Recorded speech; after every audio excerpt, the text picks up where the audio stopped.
Grim Reaper's underground. We hope you survive.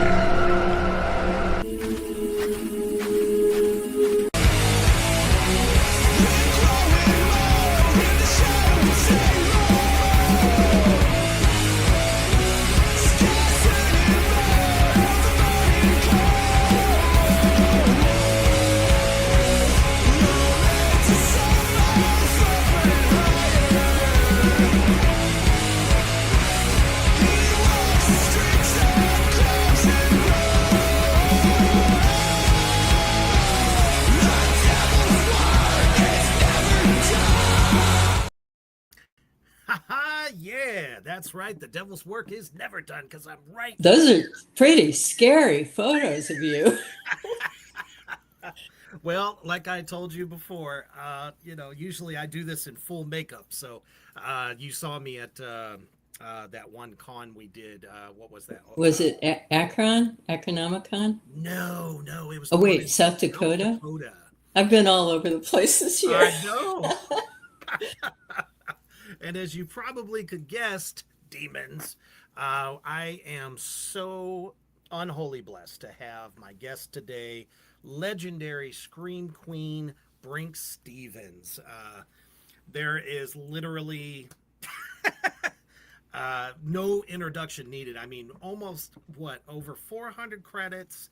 You have done some of the most biggest cult classics of all time. And just, I mean, you earned that title so well. It's a body of work, that's for sure. Exactly.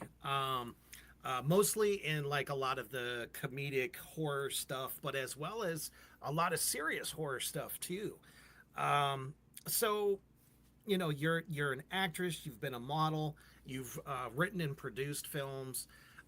What kind of got you started in this industry? It's a story I've told before. It was a complete accident. I was a scientist in San Diego. I was an environmental consultant for a nuclear power plant, and I had gotten a master's degree in marine biology. So my college sweetheart, Dave Stevens, the artist, wanted to marry me and bring me up to Los Angeles. And I thought I would continue to do science in LA, not realizing that there's no biology here. It's all paved over. So I ended up walking past a casting office one day, and they put me in a movie the next day. And yeah, so I thought, well, I'll just keep doing this. Yeah, it literally, I mean, I was an extra, but still, I had never aspired to do this. I'd never taken acting classes. So I did a bunch of extra work. And then in 1981, I guess it was, I got cast for a speaking part in my first feature film, which was Slumber Party Massacre. Yes. Yeah, and it played in theaters. I saw it on the big screen, and I thought, well, I'm not bad at doing this as an actress. I'll just keep doing it until somebody either says, you're an imposter, get out of here, or I could find a science job. And I never found a science job, so I just kept doing it, and nobody ever said, get out of here. So that's my life. That's pretty incredible. So with the Slumber Party Massacre, you knew it was horror. Did you kind of always like horror, or did you not know the premise of the film before doing it? Like, I didn't know if you were a previous horror fan or not. Yeah, I watched a lot of the Universal horror movies, and I love the Hammer horror films. Oh, yeah. Like with Ingrid Pitt and all the beautiful vampire girls. I wanted to be them. And the sets and everything were just so wonderful. The Hammer horror films really stood out for me. Then they got into the whole slasher thing. That's Yeah. So I Hammer saw, horror for sure. I watched Texas Chainsaw Massacre, Oh, and it was shocking for me. I was stunned. I couldn't believe I was seeing stuff like that. And that was sort of my introduction, where Slumber Party Massacre came kind of at the end of the slasher genre. And it was written and directed by a woman, but it had its fair share of gore and violence, but it was also considered a feminist horror movie. So it stood out for that. And I'm just amazed that it became a cult classic. But I toured with it for the 40th anniversary a few years Oh ago, wow, and people still love it. It holds up. It's it's a got some fantastic. very dark humor in there. Definitely. I mean, most of the great '80s, I always call it the best decade in horror because it was darker, it was more in your face, and like you said, a lot more gore oriented, of course, with like your Friday the 13th and Halloween and all those. But yours, the films that you've been in are so different. They're not always just a mass killer. Um, and yeah, now that you've mentioned that, I can definitely say I could see how that would be more of like a feminist kind of thing. Hmm. And that there was a huge focus on the final girl too uh, Hmm. during those that decade of films. Um, Yeah. Well, I love the 80s because it was a great time for horror comedy. Like Sorority Babes and the Slimeball Bowl-O-Rama had some horror comedy in it. Nightmare Sisters, definitely. Slave Girls, yes. I'm surprised Slave Girls never became a cult classic like Sorority Babes did right. because it had all the elements. But some hit and some missed, but I enjoyed all of them. Grandmother's House was great. It was horror in broad daylight. So it was a great decade to be working, and it was the era of home video. So I was Oh my goodness. constantly employed by Dave Dakota, Fred Olen Ray, and they all made very specific kinds of movies, Full Moon. So I was blessed to have studios that were turning out their own particular kind of product. It was great working in that era. Absolutely. And that's kind of how I discovered most of your films was through the fact that we went to that was the big thing that my family would do on the weekends. We would go to the video store on Friday because we're off of school, and it's like, oh, we gotta get like two or three movies, and that was the days when we would literally just look at the covers and go, ooh, I gotta check that out. It's not like today. That's the one thing I can't stand about streaming. I mean, except for Tubi, kind of does it somewhat similar because it just gives you the poster of the film, and then it's like, oh, okay, well, if it grabs you, then But I've become a big fan of Tubi, only because Tubi, it's free and I can stream it while I'm cooking dinner, or doing something, packing for a trip. sure, And if I don't like a movie, I just stop watching it and I go to the next one. It's astounding to me how much product they have streaming. it's huge. I don't know how the hell that they can keep all those films on there at one time in every genre too, Hmm. anything from action to comedy to whatever. But it's like, man, sometimes I just get kind of lost, trying to find something to watch because there's so much on there. But the thing Hmm. that I really love about Tubi is the fact that they show so much independent film, Yes. and which is definitely a help to me, a help to you, and anyone else that is currently acting. So, Yeah, well, and when home video kind of merged into DVDs, and it democratized filmmaking where anybody in the country could make a movie, it didn't that's have right. to be in Hollywood. And a lot of times the budgets got so low, the quality wasn't great. But if No, you had a good script, it was interesting, it was worth watching.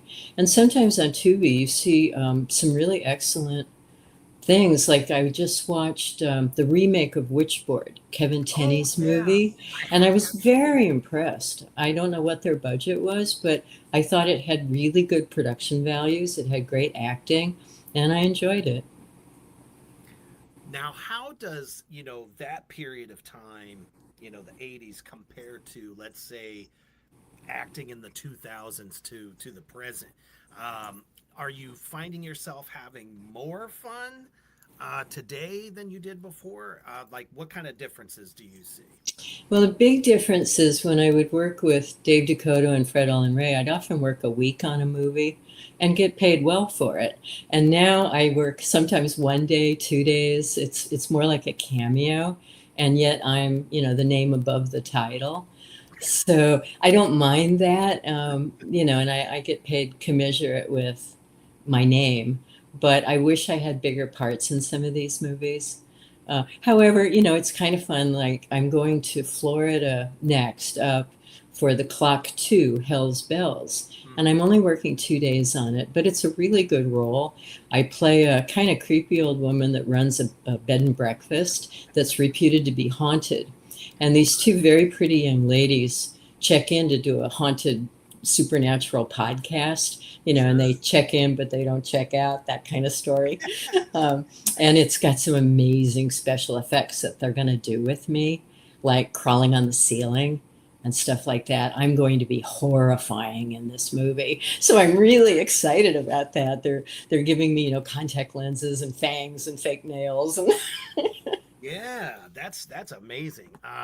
That was one of the things I was going to ask too, because I have noticed that you've done, some like prosthetic work here and there.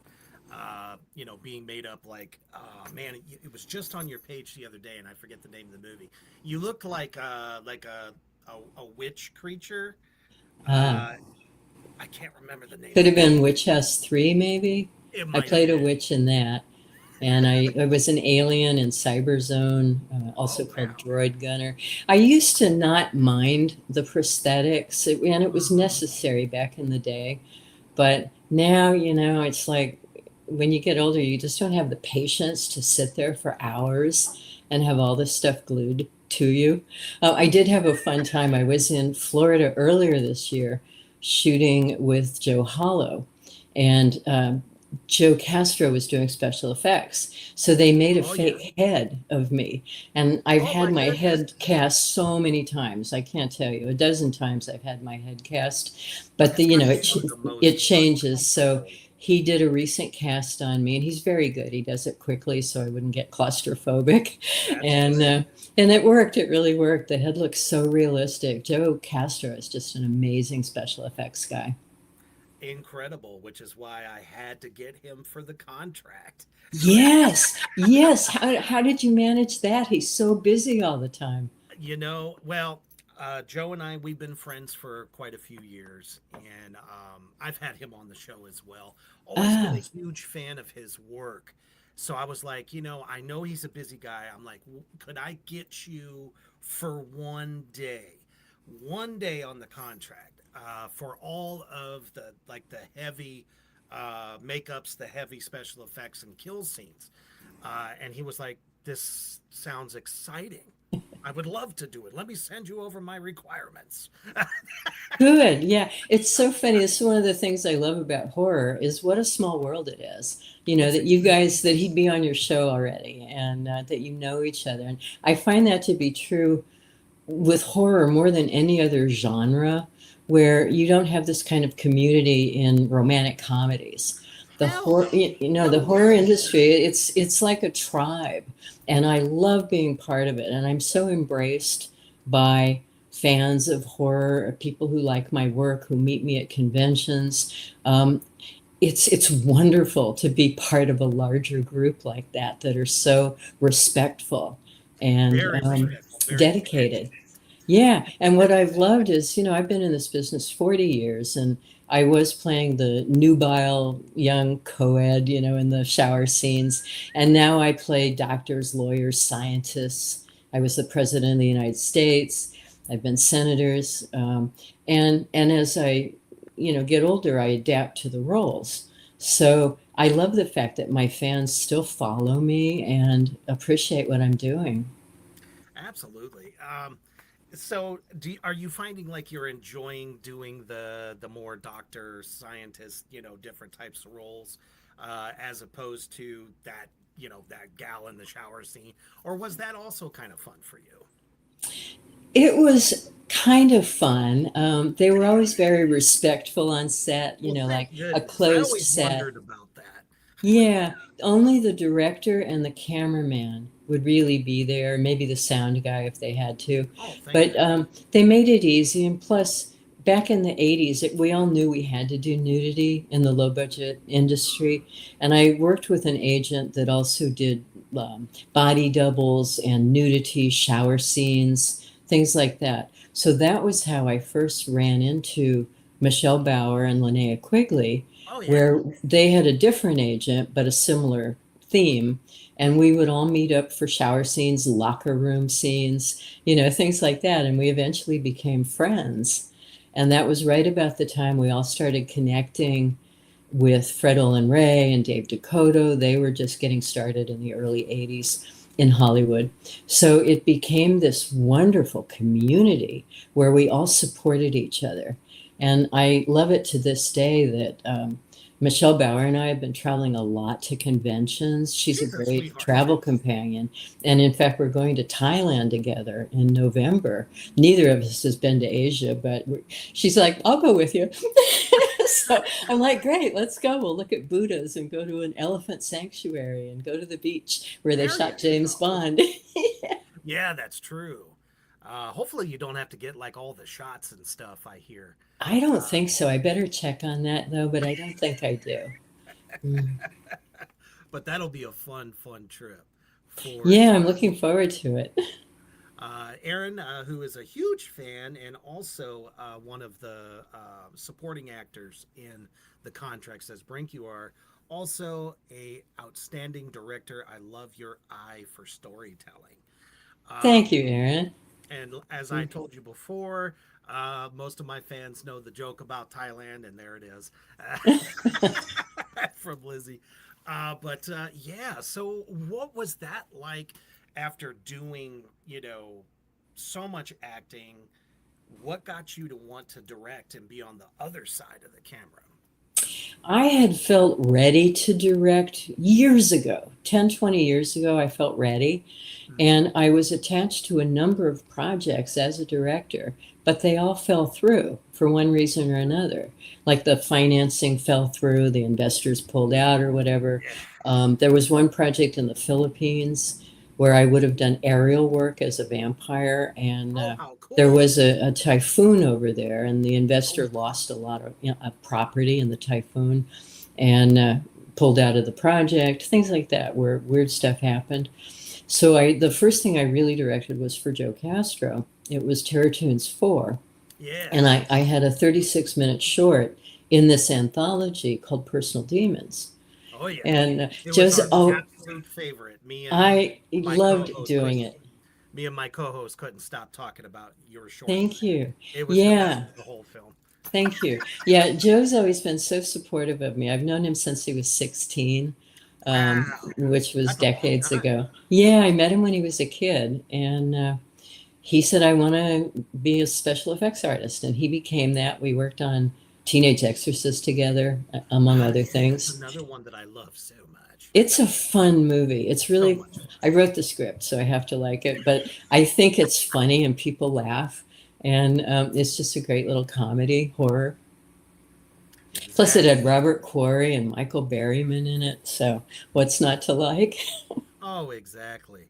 Got one person coming to say hi here, Dr. Gould. Not sure who that is. I think that's true. A lot of people are feeling, we're losing a lot of the greats as of late, and we're so happy that you're still alive. Thank you. Yeah, I know. I mean, 80 seems to be too early, too young to die. And, Dolly Parton was 80 and Tim Curry and all of that. It's a good long life. My father lived to be 101. So I have really good genes, but he was pretty much blind, deaf, incapacitated, and I don't want to get that old if I can't enjoy it. So I'm living it up. I'm doing work that I love, and I'm surrounded with people that are just wonderful. They treat me great. I'm traveling the world finally. I didn't get to do much of that earlier. I was so busy working that now finally I've got the time and the money to see some things out there. Hell yeah, you got to get those bucket list items, knocked off the list. Yeah. Because tell me about your seeing Stonehenge. That is something I've always wanted to do in life. Just because of like the spiritual energy that comes from it. What was that like? Well, it was a bucket list item, and I knew that they had put a fence around it. You couldn't actually go up to the stones. That's because the Druids keep doing their rituals there. Yeah, they're allowed in like once a year or something because it's religious permission. but the fence and the pathway are so far away that you just feel really disconnected from it. Stonehenge looks really tiny, you know, like from Spinal Tap. It's so far away. And I wanted to feel something, but I didn't. It was interesting from a historical point of view. Sure. And all of that, but you know, it's still such a mystery. And at least I got to see it for myself with my own eyes. I'd like to go to some of the other Neolithic sites there, Paleolithic, like Avebury and Glastonbury, Tor, and things like that. I don't know if I'll ever get there, but at least I saw Stonehenge. Well, my fingers and hooves are crossed for you. Yeah, thank you. And then next year in May, I'm going to Egypt to see the pyramids. Yep. I'm going with some friends, and we're really looking forward to that. That's another bucket list item. And, you know, I love all the stories that are coming out now that maybe there's something under the Great Pyramid, like a structure and things like that. It's so fascinating. I'll never know, probably. They'll never have tours under the pyramid, but it's fun to listen to these stories and, you know, all the alien conspiracy theories. Yeah, I've heard a lot of those too. Yeah, that the pyramids were actually had to do with energy and stuff like that.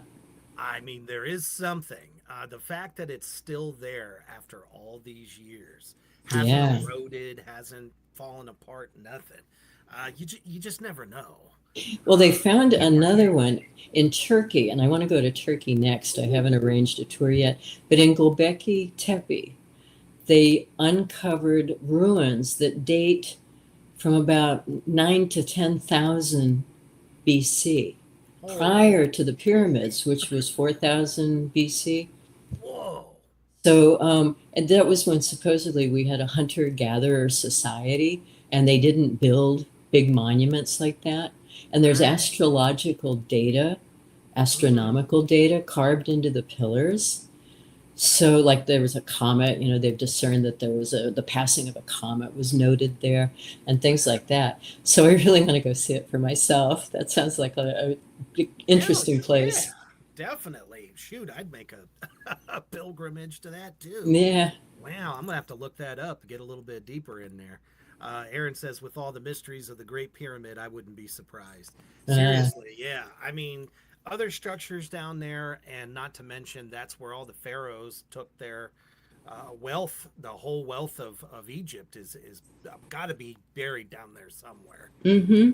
Yeah, and you know, ancient Sumeria and all that they were so good at astronomy and absolutely different things, mathematics. And they were way back. I mean, I'll never be able to go to ancient Sumeria, but I'm just fascinated by the mysteries of Earth, and there are still mysteries here. I kind of believe in ghosts and that it's residual energy, and I've had experiences with the supernatural. So I love the whole mystery aspect of things, and those are some of my favorite movies, like ghost stories and supernatural thrillers. I prefer that to a lot of buckets of blood and gore. You know, that's kind of how I grew up too. I was big on, you know, Frankenstein, werewolves, the Mummy, Dracula, vampires and werewolves have always been. I've tried to research so much going back to olden times on the legends and the lore involved. You know, I always say there's a little bit of truth in every legend. So they didn't just come from nowhere. It's like, who's going to make that up? Who's just right? Oh, maybe, you know, man and woman can turn into a werewolf or, you know, vampire. I still believe, I don't know about how you feel about this, but with Nosferatu from 1921, nobody could figure out how Max Schreck, who no one had ever heard of and always appeared in makeup and all that stuff, could do that, especially with, you know, makeup and stuff, how it was back then. Yeah. Didn't have prosthetics and teeth and all that stuff. What's your take on that? I don't know. He was definitely creepy. I love the look.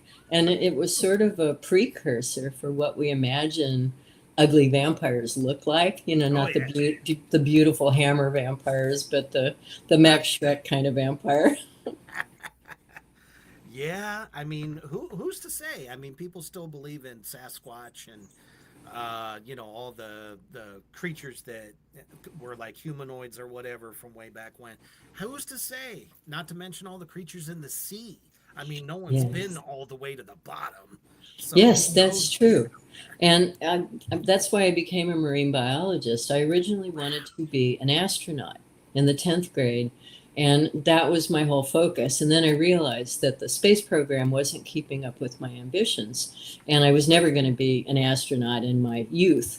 So I switched to marine biology, and it was to explore the unexplored, the ocean depths and all that.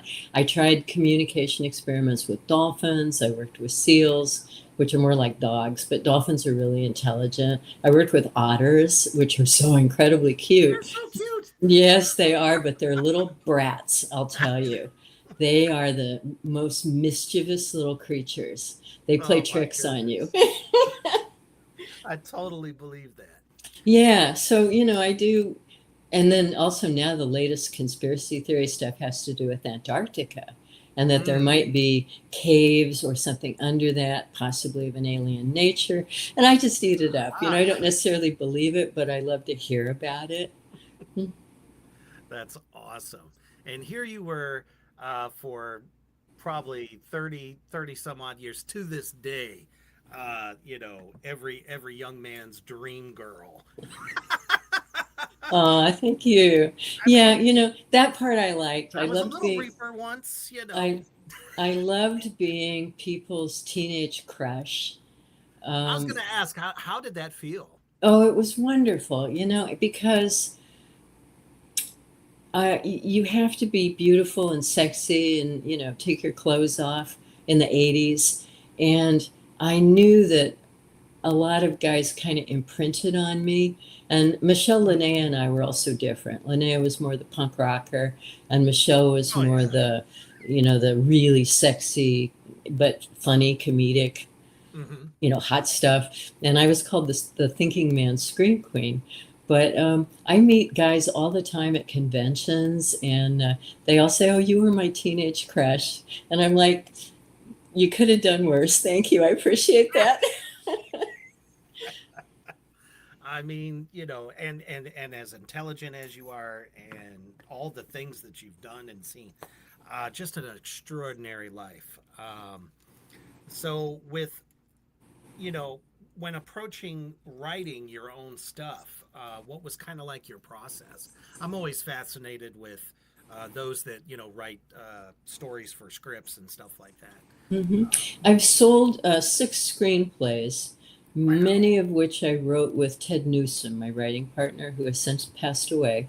He did Attack of the B-Movie Monster, which later became called The Naked Monster. It's hysterically funny. Buy it on Amazon. It's only like $10. It's a great movie, The Naked Monster. So Ted and I put a lot of humor into our scripts. And Fred Olen Ray was advertising a movie called Teenage Exorcist that he was trying to raise money for. Yeah. And I said, "Are we ever going to shoot that?" Because he asked if he could attach my name to it. And he said, "Oh, frankly, I don't even have a script." And I'm like, "Well, can I write the script for you?" And he did, and it turned out pretty well. He ended up giving it to Grant Waldman, and Grant produced Teenage Exorcist. But it was fun. I enjoyed it. And then the directing, besides Personal Demons, I wrote, directed, and starred in that. Joe Castro had said, "I'm accepting ideas for the anthology for Terror Toons 4. Give me a one-sentence idea." So I did, and he said, "I like that. Give me a paragraph." And he said, "I like that. Give me 1 page." And then he said, "I like that. Give me 30 pages." So I submitted a 30-page script, Personal Demons, and he said, "I like it so much, I want you to direct it, so we stay true to your vision." And I said, "Well, I'm in every scene." He's like, "Oh, you can write and direct at the same time." I mean, I'm star and direct. Direct. Yeah.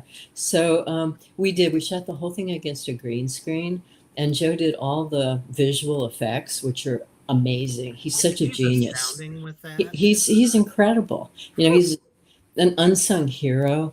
I don't know why he isn't, you know, they're beating down his door, but he's always busy. And he Oh, does tremendous work.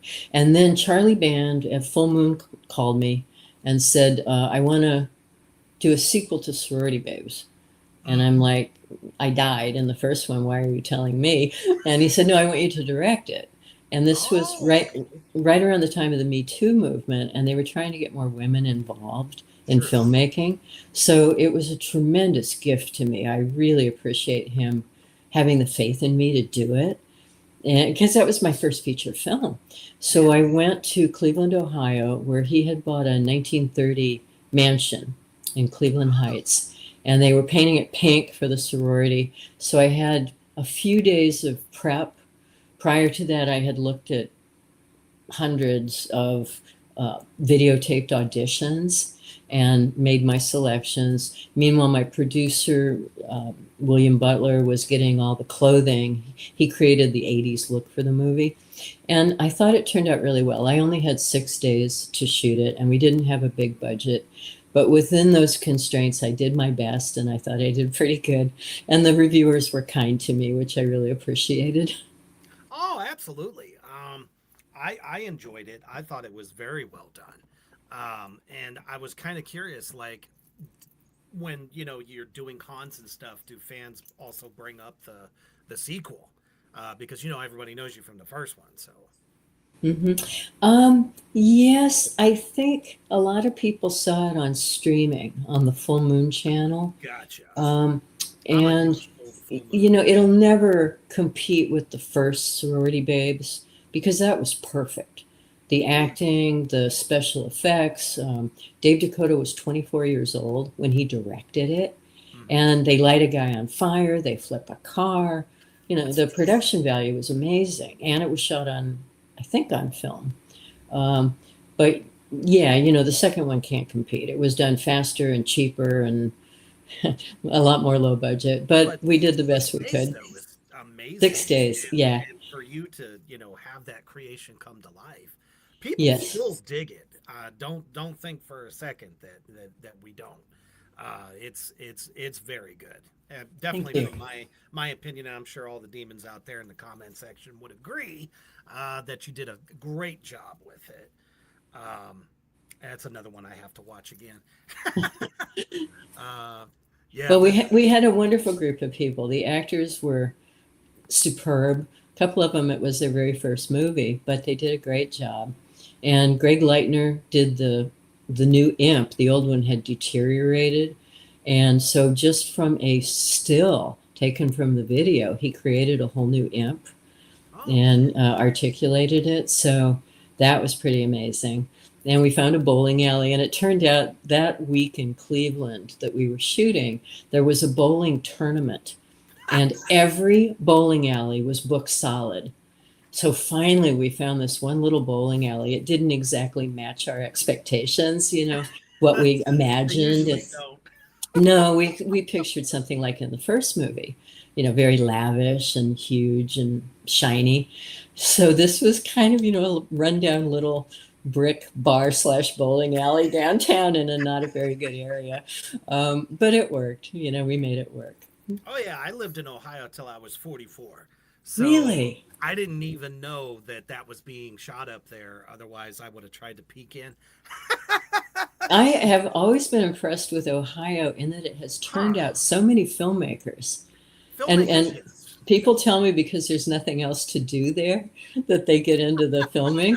But it's either filming or playing in bands, and that's what I was. I was a professional drummer, heavy metal drummer, till I was till 44 years old. So that's how I knew all of Cleveland. I know all the venues. I played them all and stuff like that. But it's like when movies are being shot, it's like, what? Someone's doing a movie up there? What are you talking about? Well, J.R. Bookwalter lives in Ohio now, and he continues to do stuff. I did a movie for him called Side Effects May Vary, And it was a funny role. It was very comedic, where I played this nosy next door neighbor who's always talking about sex, sex positions, sex toys. You know, it was very unlike me. Right. But I was curious, are you going to be doing any of the music for your movie, The Contract? There will be one song from my final album. As I was going through it, I'm like, you know, I obviously don't have the kind of money to pay for licensing to get something I'd really want. So I was like, let me look through my old catalog and see if something would fit. And there is a song off my final album. Good. We should mention, your project, that I'll be working on it next spring. And Oh, absolutely. where are we shooting? More towards the end, but we can do it. Are we shooting in Nebraska? We are shooting in Omaha, Nebraska. Yes. Okay. And I play a sort of grieving widow. Actually, no. You are the wife of Anton Summerston, so you are the parents of Angelique Summerston, who is our lead in the story. And unbeknownst to you or her, he got himself in trouble with, well, we're not going to give too much away, but he got himself into a little bit of trouble, and it's kind of turned him insane. And you are trying to nurse him back from his insanity. Only Okay. to find out his deep dark secret, and well, yeah, that's all we can say about that for now. Okay. I'm very much looking forward to it. This is I tried to tell you I wasn't about to just have you do a cameo. No, you have some scenes like you. okay. Has it changed any from what you sent me? No, Okay. not at all. All right. This is one of the things I love about the horror community, where I met you at a convention and now I'm going to be in one of your movies. How about that? Yeah. I was like nervous, like a little 10-year-old boy. Like, what is she gonna say? Here I am in makeup and all this shit. It was very cool makeup. You look good. And I get anything from families to teenagers to young people, old people like me. So it's like, I guess it's just a likable character, even though it's dark as hell. Yeah, yeah. Oh, I wanted to plug something I did recently. Yes. I worked in Wisconsin for Jason Paul Collum, and I had done, he says I've done 20 movies for him so far. We did October Moon, November Sun, Shy of Normal, a whole bunch of stuff. We were in movies together, like Giant Scorpion. I think that's what they call it, Mega Scorpion, something. He just shot back-to-back Witchcraft 19 and 20. And he harkens back. He kind of pulls all of the previous movies together in a certain way, but he really harkens back to the very first Witchcraft movie, where I play the young wife in the first movie, but it's years later. Right. And I have been a prisoner of a coven. Oh, geez. And my son, Will Spanner, helps me to escape, and then the coven comes after us. So it's quite the story, and I'm in both movies, Witchcraft 19 and 20. I'm looking forward to that. And I'm also in October going to shoot Graduation Day 2. I play a school supervisor. This is for Dustin Ferguson. And Jason Collum is coming out to California, and he's going to play the school principal. Oh, how cool. Yeah, it really is nice, Everybody knows everybody, and they all participate. I believe that's one of the campaigns I've donated to, was the latest Witchcraft film coming out. I think it's called Lantern of Light. Are you involved in that one? That's probably 17 or 18. I was in 19 and 20. 19 was called Our Father, and 20, I can't remember, but it wasn't that. Okay. Yeah. I was definitely a fan of the series. I've seen you, obviously, in the first one. But it's so weird that the crowdfunding, I mean, that's how it has to be now. In the old days, the studios would put up money, you'd raise money from pre-sales to foreign territories and stuff like that. But everything changed, where people had to pay for their own movies. And then the fans help out. And I love the fact that people contribute to doing that. It helps get movies made. But I think it's just kind of a sad situation that it has to be like that. Yeah, I completely understand that. The idea of finding an investor, somebody, that would, be a producer on a film. And I don't know, there's good things about it, there's bad things about it. The one thing that I do enjoy about it is the horror community that donates, they love to support, they love to be a part of it. And I think that's just how passionate it is. And I believe that's why the contract campaign has gone so well, is because I don't make them feel like, hey, give me your money. Hmm. Thanks. No, like we go above and beyond to make sure that they feel like they are literally part of the film. Is the Uh, campaign still running? It is. We are in the final hours right now. It's exciting and freaky at the same time. It's the only way I can describe how I'm feeling. As a matter of fact, we have just 50 hours to go. Okay, good. So Well, good luck in with two that. And days. I know a lot of horror fans that have contributed to fund GoFundMe's and stuff, Oh, and sure. they're very, very proud to be producers on it. They Oh, feel definitely. proud Very and passionate. somewhat proprietary, like I helped make this movie, and I really love that. I do too. And that's one of those things, like I was talking about, the fact that they can feel like, hey, I contributed to make this film, and that's really what a producer is. The people that, you know, I mean, unless you're in a studio situation, and then they're telling you what you can do and what you can't do, what you got to cut, what you can't cut, and stuff like that. But it is exciting for people, and we love all the producers that have gotten those rewards through us. Lots of real, and that was really the cool part about it too. Other filmmakers, other people that have helped produce other films have come to ours as well. And meeting so many new passionate people, it's great. But at Wonderful. the same time, having to ask for money is just not something I like to do.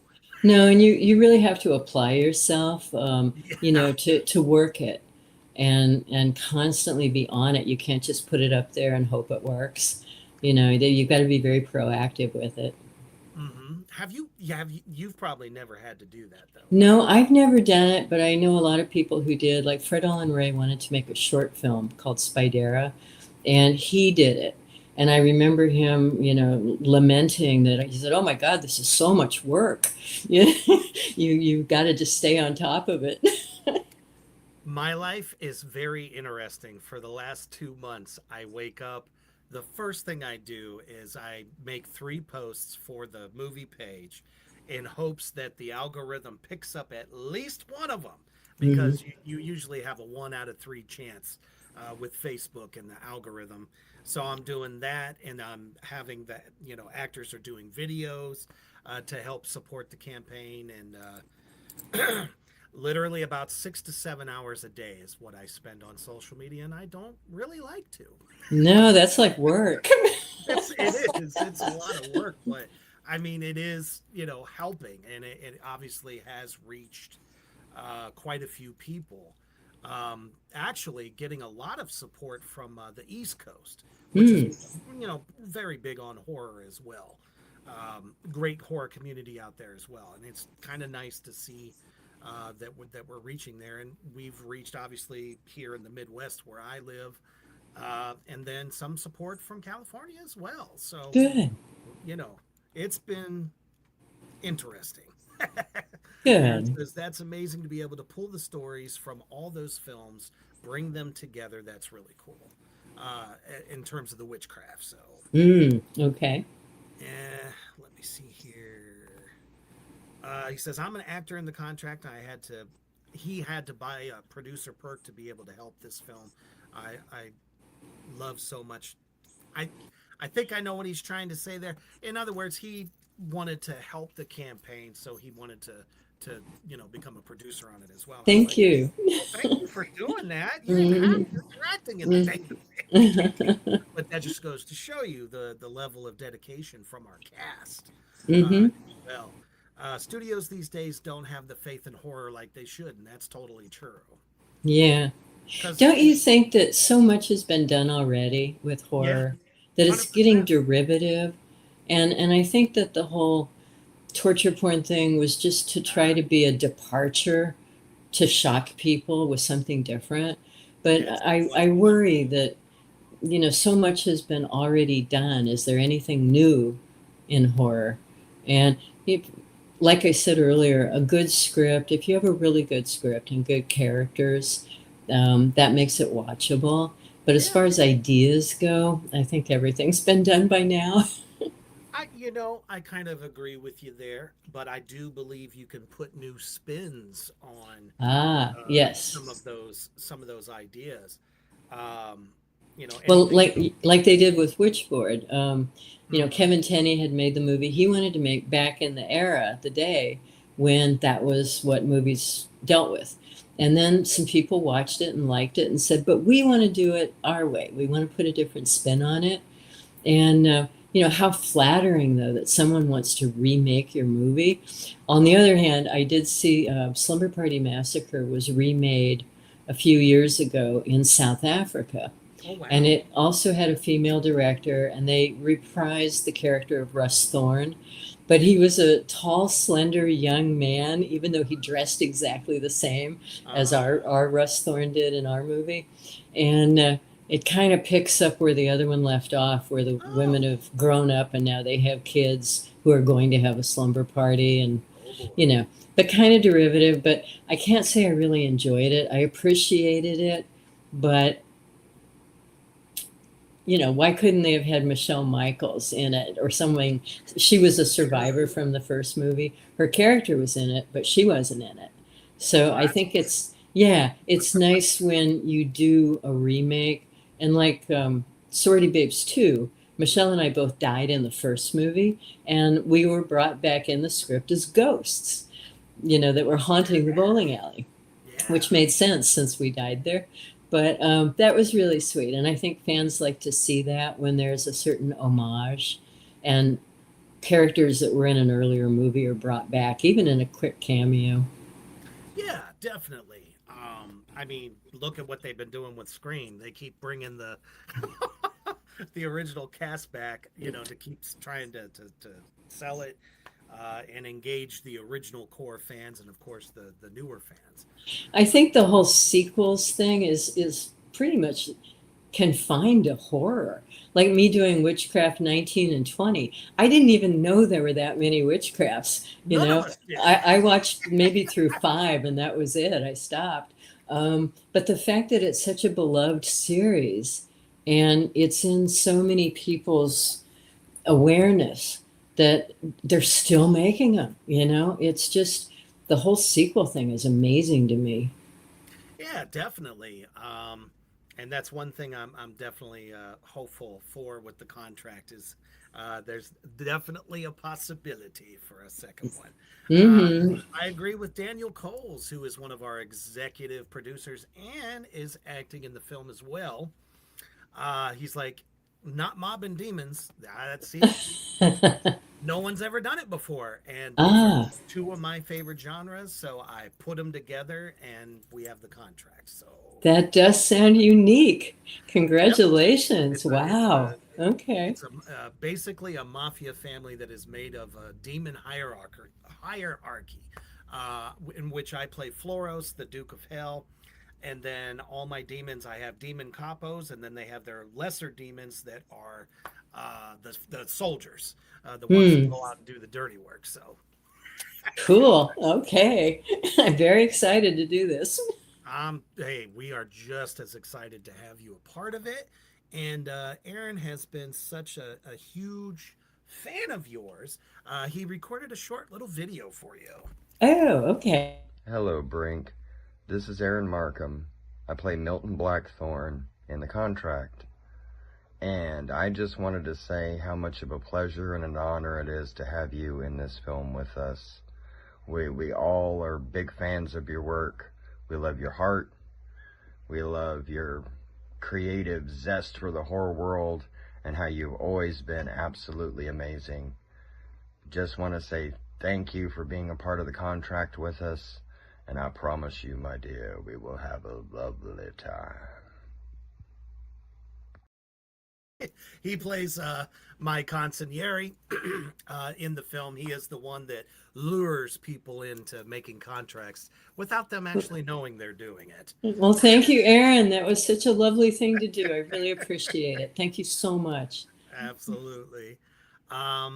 And I think it's time to show a couple of trailers for you from some of our favorites here. And I'm wondering where they went. Oh, my goodness. Okay. For whatever reason, they did not load. Great. Right? So let me do this here. Here's a good time to plug some of the up and coming stuff that you're doing. You know, like what you got planned up to the end of the year. Oh, goodness. Well, I've done 6 movies so far this year, and I have 4 more to go. And I have done 5 conventions, and I've got 2 more to go in October. One of them is in Illinois. It's the Illinois Horror Film Festival in Rockford, which is near Chicago. And that's the first weekend in October. And then October 23 and 24, I'm in Hollywood at the Hollywood Show at the Burbank Marriott Hotel. And then right after that, around Halloween, I'm going to be in Austin, Texas, shooting The Killer Pizza Man. Yes, which they're also doing a crowdfunding right now, so hopefully that will go well. And I have a wonderful part. I'm in a lot of the movie, a lot of scenes, and I don't know if I should give this away. I get my head chopped off. And Joe Castro had made that fake head for me back in February when I did Joe Hollow's movie called The Morning Architect. So when I found out that my head was going to get cut off in this new movie, I'm like, well, I've got my own head if you want to rent it from Joe. And they're like, no, we've got a generic head. We're just going to throw it so fast that you won't even know it's not you. You're going to throw it like a bowling ball, huh? Right, exactly. So I tried to get my head rented out, but no takers. I mean, that's okay. So that's kind of why, I am bringing Joe in on the project, because I want things to be very legit. I know what we can do, but, the fact that, the budget that we now have is, you know what I'm saying, like better.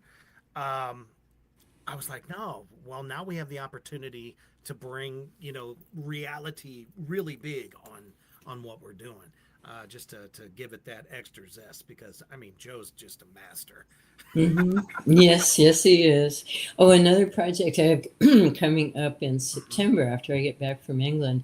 Dustin Ferguson has been doing a series of animated movies, and he's got one coming up called A Cursed Christmas, where Michelle Bauer, myself, and Jennifer Moriarty play witches. So we're going into a sound studio in late September. And Michelle and I will record the voices for that. And then I had done another film with Jennifer Moriarty called Mary Day and the Scream Queens, starring her daughter, Hennessy. And it's amazing. I can't wait till it comes out. They're just finishing up the editing now on it. But we shot it at this palatial ranch near Los Angeles. And it was heavily stylized, like with wardrobe and makeup and wigs. It stars me, Michelle Bauer, Jennifer Moriarty, Hennessy Moriarty, and Lisa London. And we play kind of aging actresses who all live together. And it turns out we're really a coven of witches. So when this Mary Kay type sales girl, the daughter, comes to the door, we're like, let's sacrifice her. And she ends up turning the tables on us. She's got a few tricks up her sleeve. So it's going to be a fabulous movie. They're talking about a sequel. Jennifer has since moved to the Gulf Bayou region, and she's talking about shooting the sequel there. So I'm excited for it. Mary Day and the Scream Queens. Really looking forward to that one coming out. definitely. And for whatever reason, we are having trouble loading up the trailers. Gotta love technology. It's supposed to be our friend, but it really isn't. Uh, You but were going to show one for Devil's Disciples, right? yes, I was. Well, Gonna that do was that. my another Joe Hollow movie that I had done a few years ago. Angus Scrimm was in it, He was. and the Tony usual, Todd. gang, the Debbie Rochon, Deborah Lamb. It was an amazing cast and crew. So I was very Incredible happy. film. Bill Moseley Yeah. was in it also. Uh, and yeah, Tony Todd and I Mm-hmm. believe one other horror royalty. But just an amazing story. Really enjoyed it. Very well done. And of course, you were one of Lucifer's wives. I mean, Yeah. I play bad girls really well. yes, you do. It's my look, it's the exotic thing. I like playing. At first, I was a victim. They'd always kill me. And Fredel and Ray said, there's better things to do with you than kill you. So then I started becoming possessed by demons, turned into a vampire, go crazy and kill people. So it's been a fun career. I've absolutely loved every minute of it. And I'm sure it's probably tough just to pick one. But what was probably, well, let's say you're in your top 5 roles that you've done, like your favorite. Yeah, it is really hard to pick. I love Personal Demons, the Personal short on Demons, Terror good. Toons 4. I love the Sorority Babes 2 because I directed it and put my heart and soul in it. Teenage Exorcist is really funny. I love that movie. And of course, Slumber Party Massacre, my very first feature. I'm still well known for that. Sorority Babes, the original one. I like Slave Girls. I like my part in that. Um, so there's a top 10 list. That's okay. I just figured that it was probably really tough. Yeah. Do you feel like you've kind of gotten to whatever a dream role would be for you? Do you feel like you've achieved that or still? Yeah, I would have to say I have because I've done almost 300 movies and I've played so many different kinds of characters. I did a vampire, it's called Bitten, Victoria's Shadow. And it was set in the 1800s, so I got to have the Victorian clothes and the horse-drawn carriage, which I really like, from the Hammer horror films. So I got to play that role. And in Nightmare Sisters, another one of my favorites, Michelle Linnea and I play nerds, and I got to really, Can't play really that. see you being a nerd, but I mean, your acting ability, yes, I'm sure. It's a wonderful movie, and we made great nerds. And then we turned into glamour girls. Now, is the vampire one, is that available on streaming at all? Bitten, I don't know. It might be for sale as a DVD. Nice. But it's, Bitten, Victoria's Shadow. I'm going to have to check that out because vampire genre, that's me. Mm-hmm. Probably one of my top favorites. Christopher Lee has always been an idol of mine. And what really got me into the vampire genre. I mean, I do enjoy Bela Lugosi and Dracula, but I really didn't get hooked until I saw, Christopher Lee on Saturday night television with a horror host playing movies that, most people don't know about, especially back then because those were European films. They really didn't make it over here, all that easily. So. Yeah. I actually got to meet Christopher Lee once in person. Yes, it was many years ago, and Rick Baker, the special effects makeup artist, was having a Halloween party. And for some reason, I got invited, and I met Christopher Lee, Martin Landau, Billy Idol. It was a star-studded event. Sometimes it really is sweet to live in Hollywood. I can see.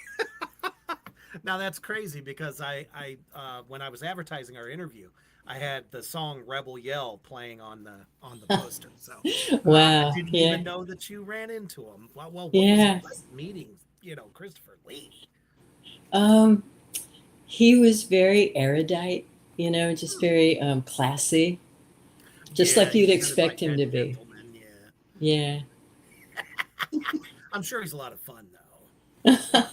I liked Peter Cushing. You know, Oh, yeah, he had that I don't know, seriousness about him. He mhm, was always such a wonderful character. definitely. It hands down, in my opinion, the best Van Helsing that has ever lived, and that's Hmm. hard considering Anthony Hopkins played him in Bram Stoker's Dracula. So, Mm. oh, thanks for You letting us know there, Mr. Coles. He says Bitten Victoria's Shadow is streaming ah, on Plex. thank you, sir. So, and I believe Plex is a free streaming platform, just Could like be. Tubi. Tubi. So Yeah, I last I checked, I had like 20 movies on Tubi, and I have 20 movies or so on Fossum. awesome. Yep. Yeah, that's another one. So you One can of see mine's my on stuff. awesome. Mm. I was in Grind with Ginger Lynn. Ah, okay.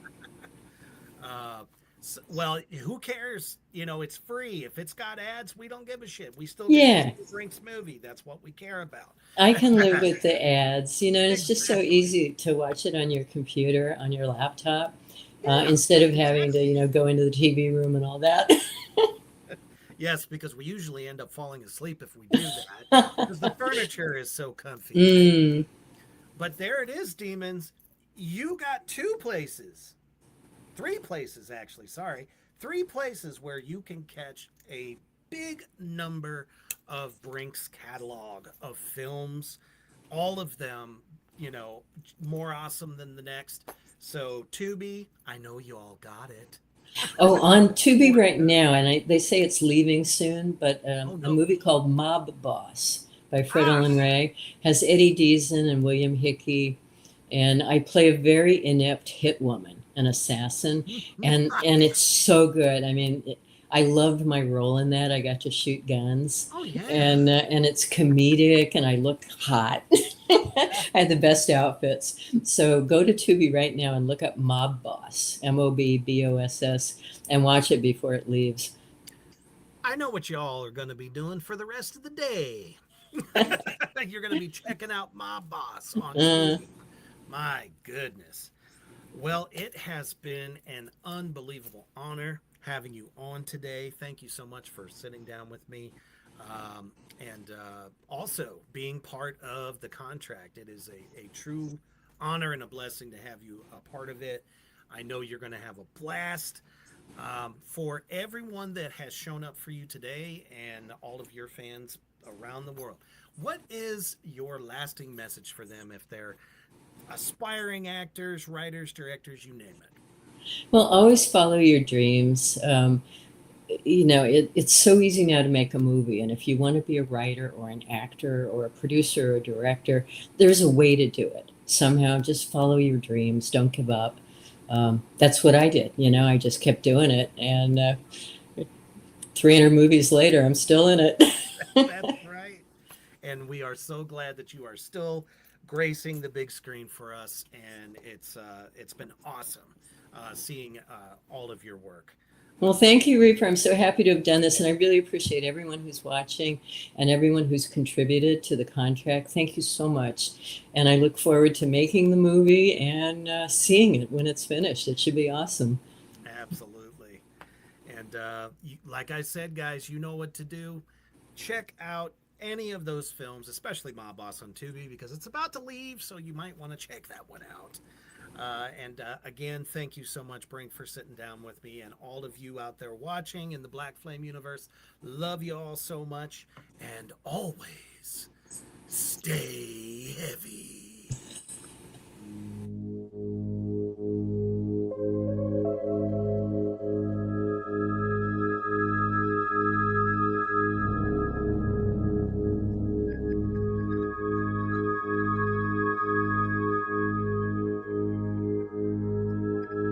Thank you for joining us on Reapers Underground. Stay tuned for more.